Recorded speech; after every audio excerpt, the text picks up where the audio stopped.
Рахмат ederiz. Рахмат Бекзор. Біріншіден мен өзімнің рахметімді білдіргім.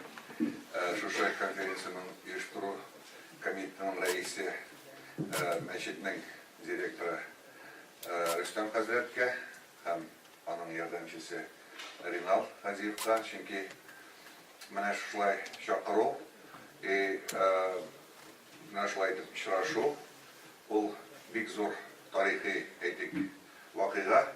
Чөнки иттерсен әйткәндә, икенчедән әйткәндә, менә шушы төбәктәге уку йортлары арасында нинди генә уку йортны алсак та, шушындый статуслы һәм хөрмәтле конференция үткәрү хас бары тик шушы уку йортына гынадыр дип әйтергә мин. Чөнки менә шушы конференциянең программа документларын укыганда да ничә телдә генә үткәрелә бу конференция. Мондый телдә үткәрелүче конференциялар алар дөнья күләмендә бик сирәк. 6-7 тел анда язылган. Шуның өчен менә шушы конференцияда катнашучылар да төрле җирләрдән, төрле әйтик инде учреждениялардан, оешмалардан килгәннәр. Шуның өчен бу күрсәтә инде бу конференциянең нинди хөрмәткә һәм статуска ия булуын. Аннан соң әйтәсем килә, әйтик, менә минем чыгышым, гафу итәрсез, мин чыгышымны урыс телендә үткәрәмен, конференциянең бөтен телләрендә чыгыш тапсын шушы нидә, чөнки ни өчен әйтәсем килә, урыс телендә, чөнки мин уртачаклашасым үземнең фикерләрем белән, кайбер фикерләрне әйтәсем килә, чөнки әйтерсен әйткәндә, менә монда әйтелде, минем темам ул үзенә күрә бер философик, фәлсәфи анализ. Шуның өчен мондый анализны ясаганда, туры килә кайбер төшенчәләргә игътибар итәргә, шуның өчен миңа бу фикерләрне җиткерү урыс телендә җиңелрәк булыр дип уйлыйм, гафу итәрсез. Шуның өчен почему я назвал свой текст выступления татарской просветительства как часть мирового просветительства? Во-первых, этим самым я хотел поднять статус вот этого общественно-политического движения татарское просветительство как часть мирового просветительства. Потому что мировое просветительство, мы все прекрасно знаем, зародилось в Европе, в таких развитых государствах, странах, как Франция и Германия.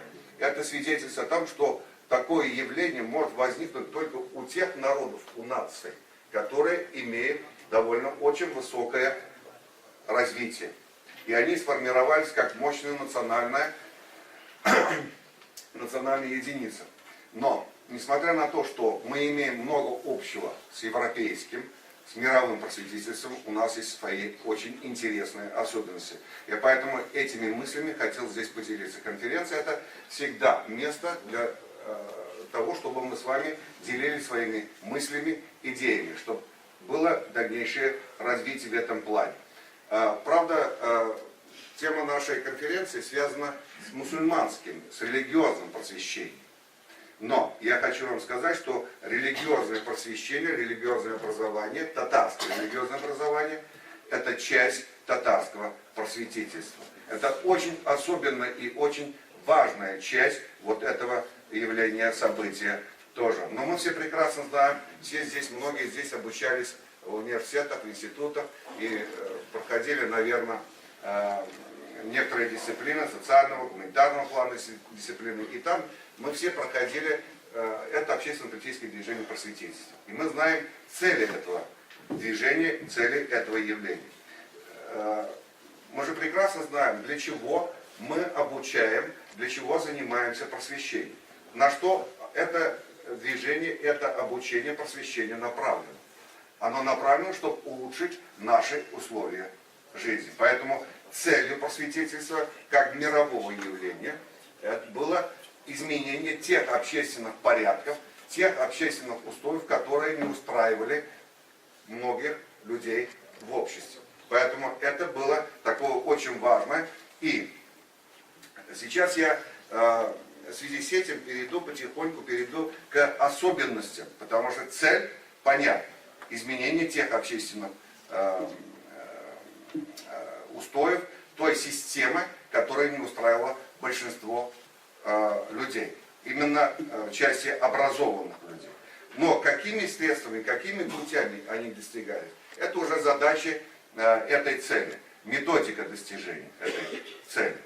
Но я здесь как пример должен привести просветителей, мировых просветителей стран Европы. Это, конечно, французские просветители. Это Дидро, Монтескье, Вольтер и многие другие, Даламбер. Это известнейшие, они входят в когорту людей, которые готовили известнейшую французскую энциклопедию, поэтому они называются энциклопедисты. И мы с вами видим, что мировое просветительство, оно было направлено против религиозного, клерикального, скажем так, воинствующего клерикального образования. Но я вот это подчеркиваю, и там, в общем-то, обязательно же было то, что образование должно быть светским.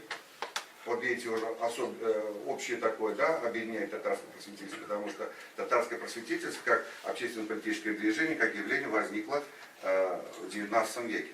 Я говорю о XVIII веке. Поэтому определенные методы, они тоже общие. Но что же татарское просветительство различает от этого европейского? Во-первых, мы с вами прекрасно знаем, что у нашего народа в XIX веке, когда возникло и развивалось это общественно-политическое движение, не было государственности. Вот это очень большая специфика. Конечно же, это повлияло на то, что в дальнейшем это просветительское движение с приходом уже к власти другой системы, после революции 17 года, конечно, это движение вообще исчезло, можно сказать. И поэтому вот мы с вами видим выступление и видим, что наши вот эти выдающиеся ученые, просветители, они вынуждены были что делать? Они вынуждены были эмигрировать и в европейские страны, но в первую очередь, конечно же, в Турцию. И мы с вами увидели, что часть татар, они даже остались в Китае, в Харбине, на Чижоре, оттуда они переправились, так сказать, в Токио, в Австралию и в другие государства. Поэтому вот это очень, так сказать, интересная и важная особенность того, что у нас с вами не было государственности. Вторая особенность, об этом, кстати, в последнее время стали долго, то есть много уже говорить, в связи с тем, что татарский народ после того, как лишился государственности, у нас не стало городов. Городов в том плане, что городское население среди татар вообще не осталось никого.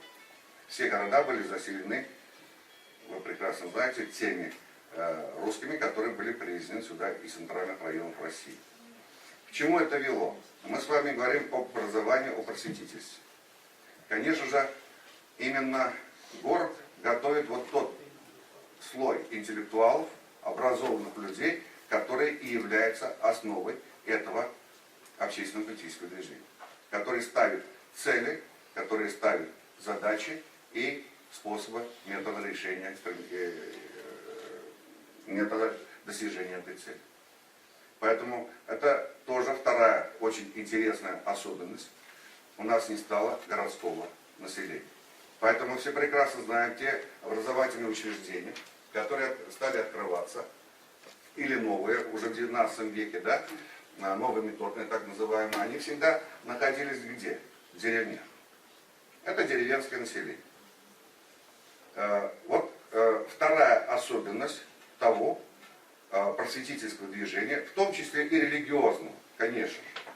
Поэтому мы сейчас ведь эти религиозные учреждения, религиозно-образовательные организации открываем где в основной массе? Конечно же в городах. Мы постепенно начинаем восстанавливать вот то утраченное, подготавливать слой образованных людей, подготавливать городское население. Как у нас это происходит, конечно, это другая тема. Третья особенность, я бы сказал, Третья особенность – это так случилось, что у татар, скажем так, татарского просветительства не было четко выстроенной, скажем так, и диверсифицированной системы образования. Ведь просветительство включает не только религиозное образование, просветительство включает и также, здесь было сказано, ну вот Абдразак Хазрат сказал, что желательно это образование называть обучением дисциплин или наукам по природе, а мы это называем светское образование. Вот. Конечно же, вот отсутствие такой системы, образовательной системы национального образования, я бы сказал. Несмотря на то, что мы здесь, в этой территории, имели и в то время второй университет в России, это Казанский императорский университет, вы прекрасно знаете, татарам в этом университете было запрещено учиться. И татары были вынуждены учиться в тех учебных заведениях, которые назывались медресе, которые были созданы при мечети. Естественно, определенное время настал, так сказать, момент, когда была необходимость в образовании именно тех людей, тех интеллектуалов, которые не получали бы не только религиозное образование, но и могли получать и инженерное образование, и другие образования могли получить. Но у нас этой системы с вами не было. Поэтому вот это, на мой взгляд, это третья специфика татарского просветительства. И четвертое, я уже вам сказал, что именно просветительство как общественно-политическое движение у нас развивалось в рамках религиозных образовательных учреждений. Вот почему, на мой взгляд, и стало возникновение таких двух течений, двух направлений в образовании среди татарского национального образования, скажем так, да, джадидизм и катемизм. Потому что нехватка вот этого светского образования, конечно, оно не могло компенсироваться религиозным образованием. Но эта специфика очень важная специфика, потому что есть ученые, люди, которые говорят о важности того, что мы бы не ставили такие барьеры между религиозным и светским образованием.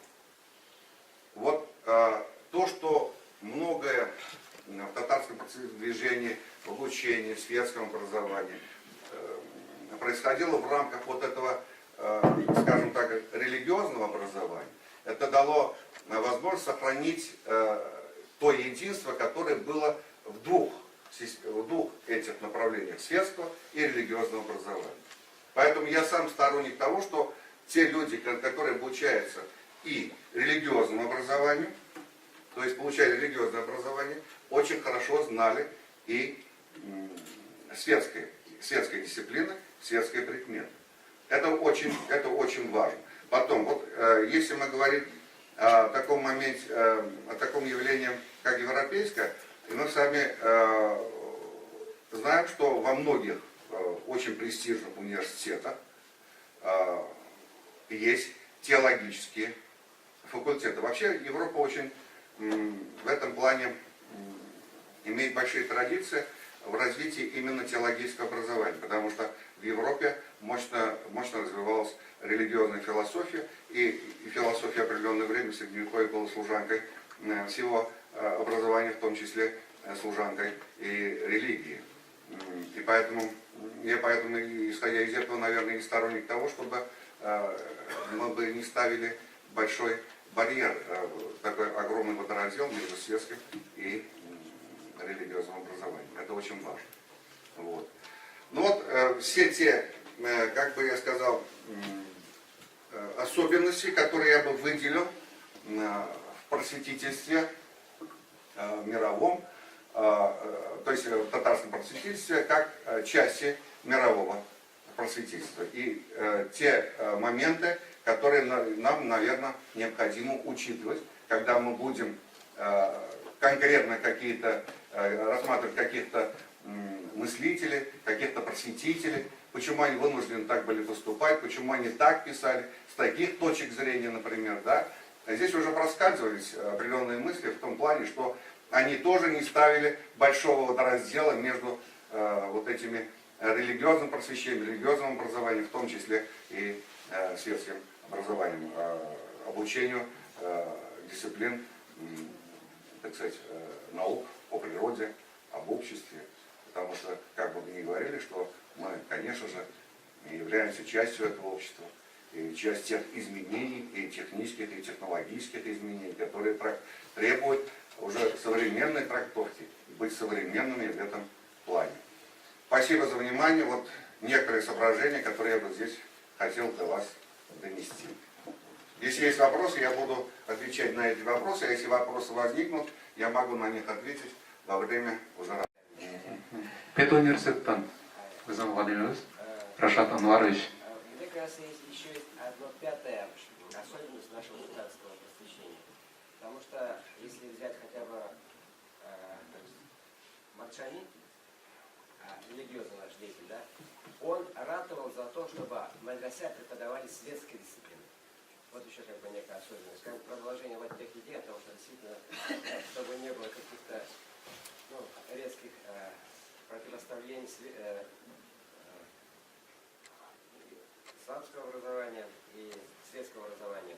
На мой взгляд, те, кто учится в медресе, они очень хорошо, даже лучше должны знать гуманитарные дисциплины, особенно история, философия, психология, литература, да, для того, чтобы достойно, на доступном языке доносить вот эти вот религиозные истины.